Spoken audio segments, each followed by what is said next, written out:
Welcome to the official YouTube channel of GS central. आज का session हमारा geography के एक टॉपिक से संबंधित है और टॉपिक का नाम है लॉन्जिट्यूड या देशांतर रेखाएं। इंग्लिश में कहते हैं लॉन्जिट्यूड्स, हिंदी में देशांतर रेखाएं। पृथ्वी पर अक्षांश और देशांतर नाम की दो काल्पनिक रेखाएं खींची गई हैं। एग्जैक्टली पृथ्वी पर नहीं, ग्लोब पर खींची गई हैं। ये काल्पनिक रेखाएं, आभासी भी कह सकते हैं, आभासी रेखाएं हैं। अक्षांश के बारे में हम लोग डिस्कस कर चुके हैं। आज के सेशन में हम लोग देशांतर रेखाओं के बारे में चर्चा करेंगे। इससे पहले आप अगर चैनल अभी तक आप अपने सब्सक्राइब नहीं किया है तो चैनल को सब्सक्राइब कर लीजिए, बगल का बेल आइकन दबाना ना भूलिएगा ताकि लगातार नोटिफिकेशन आपको मिलते रहे। आइए आज का सेशन स्टार्ट करते हैं। देशांतर रेखाएं। सामने बोर्ड पर आपको कुछ मैप दिख रहा होगा, एक छोटा सा गोला, और इसमें कई लाइंस खींची गई हैं। जैसा कि हम लोगों ने अक्षांश रेखाओं के बारे में, लैटिट्यूड्स के बारे में डिस्कस किया था कि वो पश्चिम से पूरब खींची जाती है, उसी प्रकार देशांतर रेखाएं उत्तर से दक्षिण की ओर खींची जाती हैं पृथ्वी पर, है ना। पृथ्वी पर नॉर्थ साइड से लेकर के साउथ साइड की ओर खींची जाती हैं, ठीक है ना। अक्षांश रेखाओं के बारे में, ये अक्षांश रेखाओं के बारे में हमने बात किया था कि ये सर्कल बनाती हैं, पृथ्वी के चारों ओर सर्कमफेरेंस पे घूमती हैं तो सर्कल बनाती हैं, वृत्त बनाती हैं, जबकि देशांतर रेखाएं अर्धवृत्ताकार होती हैं। याद रखना है, ये देशांतर रेखाएं अर्धवृत्ताकार होती हैं। अक्षांश रेखाओं के बारे में हमने बात किया था कि पैरेलल होती हैं, है ना, पैरेलल होती हैं, समानांतर होती हैं, लेकिन ये रेखाएं समांतर नहीं होती हैं, है ना, क्योंकि ये सब आकर के पोलर एरिया में आकर के मिल जाती हैं। उत्तरी नॉर्थ पोल पर भी मिलती हैं और साउथ पोल पर भी मिलती हैं। अक्षांश रेखाओं के बारे में हमने चर्चा की थी कि सबसे लंबी अक्षांश रेखा जो है वो विषुवत रेखा है। इससे ऊपर जाएंगे तो रेखाएं छोटी होती जाती हैं और नीचे भी छोटी होती जाती हैं। लेकिन देशांतर रेखाओं के बारे में याद रखना है ना, कि इनकी लंबाई जो है वो इक्वल होती है, एक समान लंबाई के होते हैं सारे। सभी देशांतर रेखाओं की लंबाई एक समान होती है। आप एज्यूम कर सकते हैं, गेंद अगर आप ले लें और ऊपर वाले पॉइंट को नीचे वाले पॉइंट से मिलाया जाए तो सभी देशांतर रेखाएं एक समान होती हैं। वे आपस में समानांतर नहीं होती हैं और अर्धवृत्ताकार होती हैं, जबकि अक्षांश रेखाएं वृत्ताकार होती थी, आपस में समानांतर होती हैं और इनकी लंबाई अलग अलग होती है। सबसे लंबी अक्षांश रेखा जो है वो है विषुवत रेखा, जिसको इक्वेटर के नाम से जाना जाता है। इसके आगे की अगर बात की जाए तो जैसे 0 डिग्री अक्षांश रेखा को हम लोग इक्वेटर के नाम से जानते थे, वैसे ही यहाँ पर ये बीच वाली जो लॉन्गिट्यूड है, बीच में जो देशांतर रेखा है, इसका मेजरमेंट भी 0 डिग्री होता है। और 0 डिग्री जो देशांतर रेखा है, इसे हम कहते हैं, इसे कहा जाता है प्राइम मेरिडियन लाइन या प्रधान मध्याह्न रेखा या प्रधान याम्योत्तर भी कहा जाता है। प्रधान याम्योत्तर,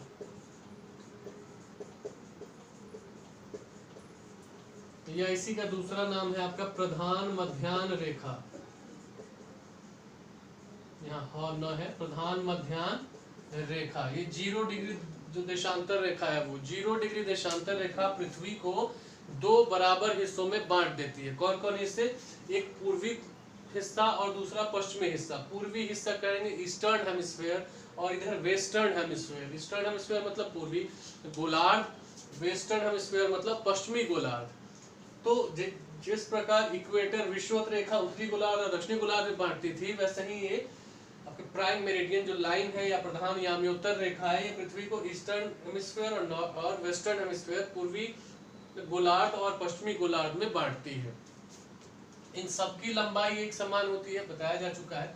अब इसके आगे जानना है कि इनके बीच की जो दूरी है यह एक समान नहीं होती है। देशांतर रेखाओं के बीच की दूरी कम और ज्यादा होती रहती है। सबसे अधिक दूरी जो है वो इक्वेटर के पास आकर के होती है ना। विषुवत रेखा के पास दो देशांतर रेखाओं के बीच की दूरी सबसे ज्यादा होती है। यहाँ से जब ऊपर जाएंगे तो ये बीच का डिस्टेंस कम होता जाएगा और नीचे जाएंगे तो भी ये बीच का डिस्टेंस कम होता जाएगा। ये भी एक अंतर है, इसको भी याद रखना है। इसके आगे ये सभी इनका जो आपका मेजरमेंट है वो 0 डिग्री है और 0 डिग्री से पूरब की ओर अगर हम गेंद के पीछे जाएं, एक गेंद को ले लें और उसके बीच में एक लाइन अगर लगा दिया जाए, उसको मान लिया जाए 0 डिग्री देशांतर रेखा, वहां से अगर पीछे जाया जाए तो जस्ट इसके पीछे वाला हिस्सा जो होगा वो 180 डिग्री हो जाएगा, 180 डिग्री ईस्ट। और अगर वेस्ट की ओर से जाए तो 180 डिग्री वेस्ट लाइंस जो होंगी, जो देशांतर रेखा है, मैं कहना ये चाह रहा हूं कि 180 डिग्री पूर्वी देशांतर, इसके जस्ट पीछे वाली लाइन, 0 डिग्री के जस्ट पीछे वाली लाइन, और 180 डिग्री पश्चिमी जो देशांतर है वो, ये दोनों एक ही लाइन है, सिर्फ नाम दो है, लाइन एक ही है। पूरब की ओर से काउंट किया जाएगा तो 180 डिग्री पूर्वी देशांतर, और पश्चिम की ओर से काउंट किया जाएगा तो 180 डिग्री पश्चिमी देशांतर। नाम दो हैं, रेखा एक ही है। इस रेखा को कहा जाता है इंटरनेशनल टाइम लाइन या डेट लाइन भी कहा जाता है, अंतरराष्ट्रीय तिथि रेखा, अंतरराष्ट्रीय तिथि रेखा है ना, डेट लाइन, अंतरराष्ट्रीय तिथि रेखा। तो दोनों का नाम याद रखना है। 0 डिग्री को कहते हैं प्राइम मेरिडियन या इसको ग्रीनविच लाइन भी कहा जाता है, और 180 डिग्री देशांतर जो है उसको कहेंगे इंटरनेशनल डेट लाइन या अंतरराष्ट्रीय तिथि रेखा। अब ग्रीनविच लाइन इसलिए कहा जाता है क्योंकि 0 डिग्री जो देशांतर है वो ब्रिटेन की राजधानी लंदन में ग्रीनविच नामक स्थान से होकर के पास होता है। वर्ल्ड मैप पर जब इसको खोल के देखा जाएगा तो 0 डिग्री देशांतर रेखा इंग्लैंड में लंदन नामक जो स्थान है, और वहां पर एक ग्रीनविच नामक स्थान है जहां ब्रिटिश रॉयल ऑब्जर्वेटरी है ना, उनकी प्रयोगशाला स्थित है इस ग्रीनविच में, और इसी ग्रीनविच से होकर के ये 0 डिग्री देशांतर रेखा गुजरती है। इसीलिए इसका नाम जो है वो ग्रीनविच रेखा या ग्रीनविच लाइन भी कहा जाता है। अब इस 0 डिग्री के पूरब में जो भी स्थान है, 0 डिग्री से जब हम पूरब आते हैं तो समय ऐड होता जाता है, और 0 डिग्री से जब पश्चिम में जाते हैं तो समय कम होता जाता है, घटता जाता है, डिक्रीज करता जाता है। वो क्यों? क्योंकि पृथ्वी जो है वो पश्चिम से पूरब की ओर अपने एक्सिस पर चक्कर लगा रही है। पृथ्वी अपने एक्सिस पर पश्चिम से पूरब की ओर चक्कर लगाती है, इसलिए पूरब में जाने पर समय ऐड होता जाता है और पश्चिम में जाने पर समय डिक्रीज होता जाता है, कम होता जाता है।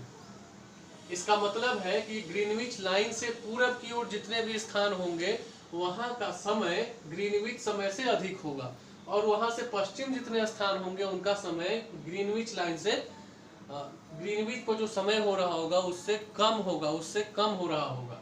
इसको ध्यान में रखना है।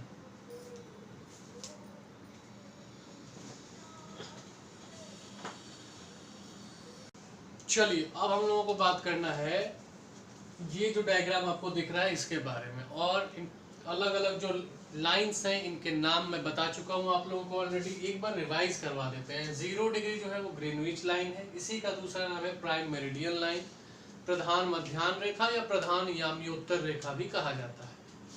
यहाँ से आगे चलेंगे तो 180 डिग्री जो है, जो 0 डिग्री के जस्ट अपोजिट होगी, ये जो आपको लाइन दिख रही है ना, ये है आपको 0 डिग्री देशांतर रेखा, इसके जस्ट अपोजिट पीछे की साइड में होगी 180 डिग्री। बताए थे आपको कि 180 डिग्री पूर्वी देशांतर और 180 डिग्री पश्चिमी देशांतर दोनों एक ही रेखा होती है। इसका नाम है इंटरनेशनल डेट लाइन या अंतरराष्ट्रीय तिथि रेखा। ये नाम याद रखने जरूरी है, एग्जाम में पूछा जाता है। इसके बाद हम लोग अब भारत के रेफरेंस में अगर बात करें तो 82.5 डिग्री, 82 डिग्री, और ये 30 मिनट लिखा हुआ है, एक कॉमा जो ऊपर में खींचा रहे तो उसका मतलब होता है मिनट। तो 82 डिग्री 30 मिनट भारतीय मानक समय रेखा है। भारतीय मानक समय रेखा को इंग्लिश में कहेंगे इंडियन स्टैंडर्ड टाइम लाइन, बताएंगे इसके बारे में। यह रेखा इलाहाबाद के नैनी, उत्तर प्रदेश में इलाहाबाद, जिसका नाम प्रयागराज अब हो गया है, तो प्रयागराज के नैनी नामक स्थान से होकर के गुजरती है। ठीक, ये पूरी पृथ्वी का एक आपको ग्लोब पर अक्षांश और देशांतर रेखाएं खींची गई हैं, आपको दिख रहा है। पश्चिम से पूरब जो रेखाएं खींची जाती हैं उनको अक्षांश रेखाएं, लैटिट्यूड्स कहा जाता है। उत्तर से दक्षिण जो खींची जाती हैं उनको देशांतर रेखाएं, लॉन्जिट्यूड्स कहा जाता है। ये रेखाएं सबको एक दूसरे जगह को काटती हैं, लेकिन ये इक्वेटर को और यहाँ पर का एंगल कई बार पूछ लिया जाता है कि प्रधान मध्याह्न रेखा और विषुवत रेखा जहाँ क्रॉस करती है एक दूसरे को, वहां कितने डिग्री का कोण बनता है? तो याद रखिएगा यहाँ 90 डिग्री का कोण बनता है, बिल्कुल लंबवत काटती है, 90 डिग्री के एंगल पर एक दूसरे को क्रॉस करती है।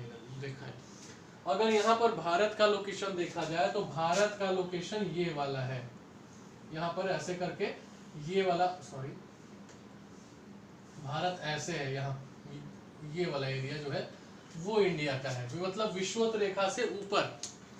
और कर्क रेखा जो है कर्क रेखा जो है वो भारत, एक्चुअली ये डायग्राम थोड़ा और ऊपर होना चाहिए था। भारत का लोकेशन आप समझ लीजिए कि ये वाला है ना, और ये भारत का लोकेशन है, मतलब ग्रीनविच लाइन जो है, ग्रीनविच से ईस्ट की ओर भारत का लोकेशन है। और ये 82.5 डिग्री इसको कहा जाता है देशांतर रेखा, जो भारत के बीचों बीच होकर गुजरती है, और इसको भारतीय मानक समय रेखा कहा जाता है।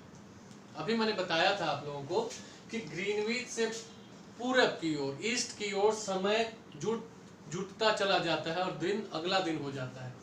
अगर इधर आए तो दिन पिछला दिन होगा और समय कम होता जाता है। एक एग्जाम्पल के द्वारा इसको समझेंगे। जैसा कि हमने कहा कि भारत में एक देशांतर जो है 82.5 डिग्री, उसको भारत का मानक समय रेखा मान लिया गया और उसी के हिसाब से भारत में समय का निर्धारण होता है, इसलिए इसको भारतीय मानक समय रेखा कहा जाता है। परंतु विश्व के ऐसे कई देश हैं जिनका विस्तार, और विस्तार में क्या, पूरब से पश्चिम विस्तार या पश्चिम से पूरब, मतलब एक्सपेंशन जो है, लैटिट्यूडिनल एक्सपेंशन,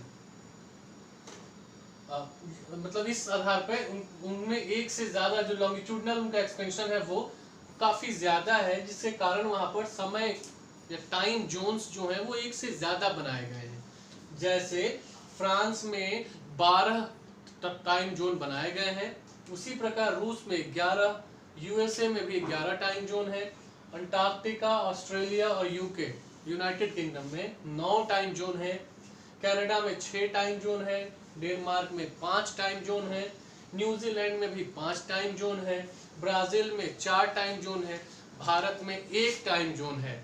दूसरे की डिमांड होती है, असम ने अपने राज्य स्तर पर एक अलग टाइम जोन बनाया भी है, चाय बागान टाइम जोन। चाय बागान टाइम जोन अंग्रेजों के समय वहां चाय की, चूंकि जब वो खेती करवाते थे तो उसके लिए उन लोगों ने एक अलग टाइम जोन बना रखा था, जिसको चाय बागान टाइम जोन के नाम से जाना जाता है। अभी आजादी के बाद असम के मुख्यमंत्री एक हुए तरुण गोगोई ने भारत सरकार से मांग की थी कि हमारे लिए अलग से एक टाइम जोन बना दिया जाए, चाय बागान टाइम जोन।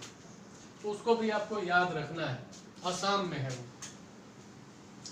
हम लोगों को अब ये जानना है कि परीक्षा में पूछा जाता है किसी स्थान, जैसे ग्रीनविच का ही के बारे में ही बता दिया जाए कि मान लीजिए ग्रीनविच पर बज रहा है 12, तो इस पर 82.5 डिग्री पर कितना टाइम हो रहा होगा। 82.5 डिग्री ईस्ट है, ये याद रखिएगा, 82.5 डिग्री ईस्ट, पूर्वी देशांतर। तो हम लोगों को समय निकालना सीखना पड़ेगा, समय कैसे निकाला जाता है किसी लोकेशन का, या अगर आपको लोकेशन की डिग्री दी हुई है तो आप समय निकाल सकते हैं, और अगर आपको समय दिया हुआ है तो आप लोकेशन की डिग्री भी निकाल सकते हैं। कैसे निकालिएगा अभी बताते हैं।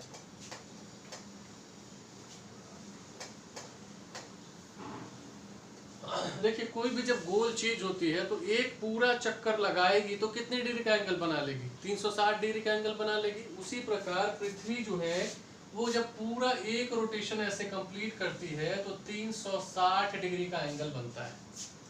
और पृथ्वी, आप जानते हैं कि पृथ्वी को अपने अक्ष पर, एक्सिस पर एक चक्कर कंप्लीट करने में लगभग 24 घंटे का टाइम लगता है। अगर एग्जैक्ट बात किया जाए तो 23 घंटा 56 मिनट का टाइम लगता है, जिसको हम लोग कहते हैं 24 घंटे का टाइम लगता है। मतलब 360 डिग्री का चक्कर लगाने में कितना टाइम लगा, 24 घंटा का।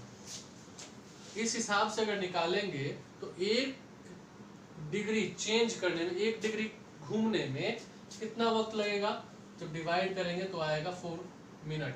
15 मिनट में 4 मिनट, 4 मिनट में पृथ्वी 1 डिग्री जो है घूम जाती है, 1 डिग्री देशांतर चेंज हो जाता है।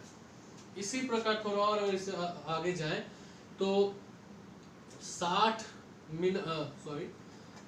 15 डिग्री चेंज होती है कितने समय में, 60 मिनट में, है ना। और ये देशांतर की बात हम कर रहे हैं, लॉन्गिट्यूड्स की बात कर रहे हैं। मतलब 360 डिग्री का चक्कर लगाने में वक्त कितना लग रहा है, 24 आवर्स, 24 घंटा। 15 डिग्री का चक्कर लगाने में 60 मिनट लग रहा है, मतलब 1 घंटा लग रहा है। और 1 डिग्री चक्कर लगाने में 4 मिनट का समय लगता है। इसको नोट कर लेना जरूरी है। पहली बात ये, दूसरी ये, थर्ड ये। अब इसके आधार पे हम लोग निकालेंगे कि किसी स्थान पर समय कितना हो रहा है। मान लीजिए प्रश्न दिया हुआ है कि कोई व्यक्ति जो है वो अपने ग्रीनविच के ऊपर खड़ा है ना, ग्रीनविच पर खड़ा है, बैठा है, कुछ भी कर रहा है ग्रीनविच पर, और वहां अभी समय हो रहा है शाम के 4 बज रहे हैं, शाम के 4 बज रहे हैं। कहाँ पर? ग्रीनविच पर। तो आप बताइए कि भारत में उसका उस समय कितना बज रहा होगा, इंडिया में क्या टाइम हो रहा होगा, कैसे निकाला जाएगा? तो हम जानते हैं इंडिया का लोकेशन कितना है, 82 पॉइंट, इसको ऐसे लिख लिए 82 डिग्री और 30 मिनट है, यही है ना। तो इसमें हम लोग निकाल लेंगे कि ग्रीनविच पे समय कितना हो रहा है, 4 बज रहा है। तो जब ग्रीनविच पर 4 बज रहा है और ग्रीनविच डिग्री कितना होता है, 0 डिग्री,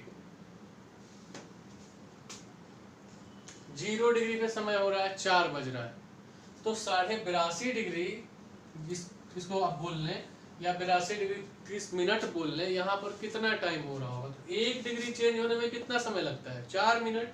तो इतना चेंज होने में कितना टाइम लगेगा, मल्टीप्लाई कर दीजिए 4 से, और जो आएगा उसको फिर घंटा में बदल लीजिए। ठीक, इसको बदलने के बाद समय ये आता है कि भारत का समय जो है वो ग्रीनविच से 5.5 घंटा आगे है, 5.5 घंटा आगे, 5 hours 30 minutes ahead from Greenwich. Bharat का मानक समय जो है वो ग्रीनविच के समय से 5.5 घंटा आगे रहता है हमेशा, इस बात को याद रखना है। 5:30 hours अहेड होते हैं हम लोग आगे। मतलब ग्रीनविच पर अगर 4 बज रहा होगा, शाम के 4 बज रहे होंगे, तो यहाँ कितना हो रहा होगा, प्लस कर देंगे 5:30, कितना आ जाएगा, 9:30 हो रहा होगा, भारत में रात हो रही होगी। और अगर ऐसा ही कर लिया, अगर यहाँ 12 बज रहे होंगे, है ना, आपके ग्रीनविच में रात के अगर 12 बज रहे होंगे, तो यहाँ पर आपका दिन में 5:30 बज रहा होगा, 5:30 AM हो रहा होगा, मतलब सुबह के 5:30 बज रहे होंगे। तो इसी प्रकार से समय निकाला जाता है, बिल्कुल आसान चीज़ है, याद सिर्फ ये रखना है। 360 डिग्री बदलने में समय लगता है 24 घंटा, और 1 डिग्री बदलने में समय लगता है 4 मिनट। ये बात याद रखिएगा। ये ईस्ट है मतलब पूरब, ये वेस्ट है मतलब पश्चिम। ग्रीनविच से जब पूरब की ओर जाएंगे तो समय ऐड होता है, समय जुटता चला जाता है। समय जब जुटेगा तो फिर दिन परिवर्तित होता जाएगा, आगे जाएगा। और ग्रीनविच से जब पश्चिम आएंगे, पश्चिम वेस्ट के साइड आएंगे, तो समय माइनस होता जाता है, समय कम होता जाता है और दिन जो है वो पीछे होता जाता है। ये बात ध्यान में रखनी है। तो इस प्रकार ये देशांतर रेखाओं और लॉन्गिट्यूड्स का जो चैप्टर था वो हमने कंप्लीट किया है। देशांतर रेखाओं की सहायता से, अक्षांश और देशांतर रेखाओं की सहायता से हम किसी स्थान का लोकेशन और वहाँ क्या समय हो रहा है इसकी जानकारी हासिल कर सकते हैं, है ना। तो एक वीडियो जो हमने बनाया था अक्षांश रेखाओं वाला, वो भी देखिए, उसको पहले देखिए, और उसके बाद ये देशांतर है ना, लॉन्गिट्यूड्स का वाला जो सेशन है इसको देखिए। इन दोनों को देखने के बाद पूरा इसका अगर PDF आपको चाहिए तो इसी वीडियो के डिस्क्रिप्शन में उसका लिंक दिया हुआ है। पूरी ज्योग्राफी की बुक है, हिंदी में लिखी गई है, वहाँ भी अक्षांश और देशांतर का चैप्टर आपको मिल जाएगा। वहाँ पर उसको आप पढ़िए, अच्छे से समझ में आएगा। उसके बाद भी कोई अगर समस्या रह गए तो वीडियो के कमेंट में लिख करके बताइए।